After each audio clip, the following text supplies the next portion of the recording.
Allison Woodley is the national director of their parks program, and she wrote the report. Allison joins me live from Ottawa. Allison Woodley, what's wrong with making our parklands accessible to the public? Hi, Carol. Thanks for having me on the show. This is not about whether we should have our parklands accessible to the public. They absolutely should be. In fact, CPAWS has programs across the country that encourage people to get into parks, to learn about and appreciate nature.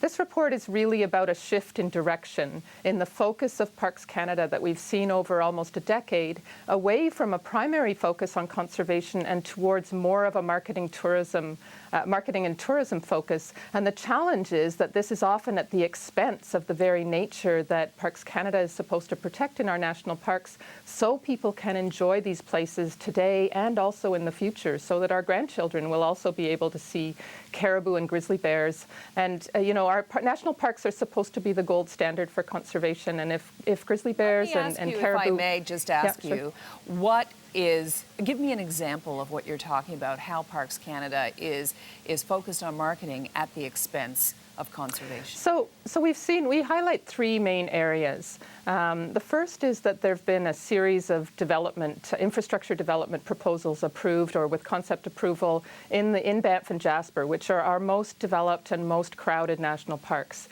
And these are actually contravening the policies and the rules that are put in place specifically to limit development and to protect nature. The second is the demise in public consultation that we've seen over the past decade.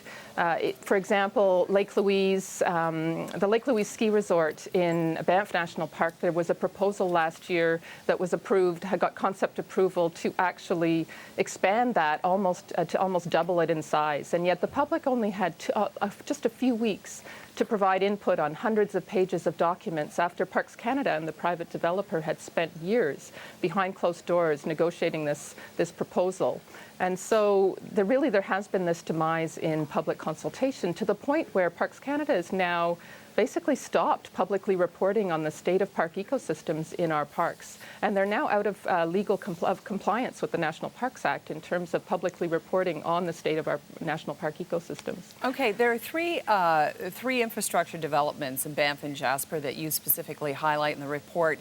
The ski report being built in Lake Louise, the commercial accommodation in Jasper National Park.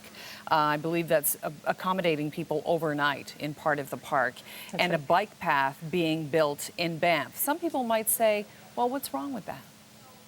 It's the accumulation of the infrastructure footprint in Banff and having people to the point where wildlife and wilderness really aren't secure. So, for example, back in the 1990s and the late 1990s, early 2000s, there were three different expert panels struck that highlighted that there are very serious problems with conserving the natural values of Banff and Jasper.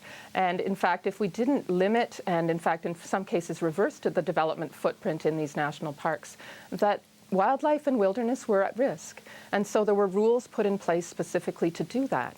And yet in the past few years, we've seen these rules contradicted, and in places like Lake Louise, for example, where they're proposing to expand into legally protected wilderness, where this is not allowed, this kind of development. And in Jasper, the accommodation at Maligne Lake is prohibited in the park management plan, which is really the contract between the people of Canada and Parks Canada on how they're going to manage these parks. And have you seen wildlife impact on wildlife already?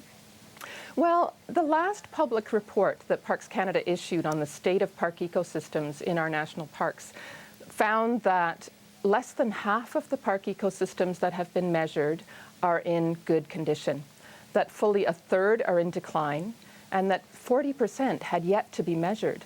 And so this is not the time to be cutting back on conservation capacity in the agency. There's a big challenge we face here in terms of protecting nature in our parks. And were you and yet able what to we've draw, seen over the past... Sorry, go ahead. Sorry, I just want to break that down. So were you able to draw a direct connection between the third that was in decline and development within those areas?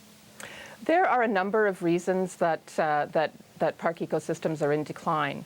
But one of the things that we focus on in the report is the decline in conservation capacity that the agency has seen as well. Since 2012, the conservation capacity and science capacity of Parks Canada has been cut by almost a third, while at the same time, the visitor experience capacity has increased by 9%. So we're seeing a shift in priority focus away from conservation at a time when we know that these ecosystems are in trouble in many national parks. And we do know in Banff and Jasper that grizzly bears and caribou can't sustain any more development pressures on them. They are, for example, in Jasper, the caribou herds are listed under the Endangered Species Act. There's only about 10 animals left in the Brazeau herd, which is where that bike path would run through if it were to be built. And so when you have a legal responsibility to put nature first in our national parks, the idea of putting in more infrastructure that could jeopardize the future of these wildlife species is really problematic. And we know that Canadians want our national parks to protect unspoiled nature and wildlife above all else.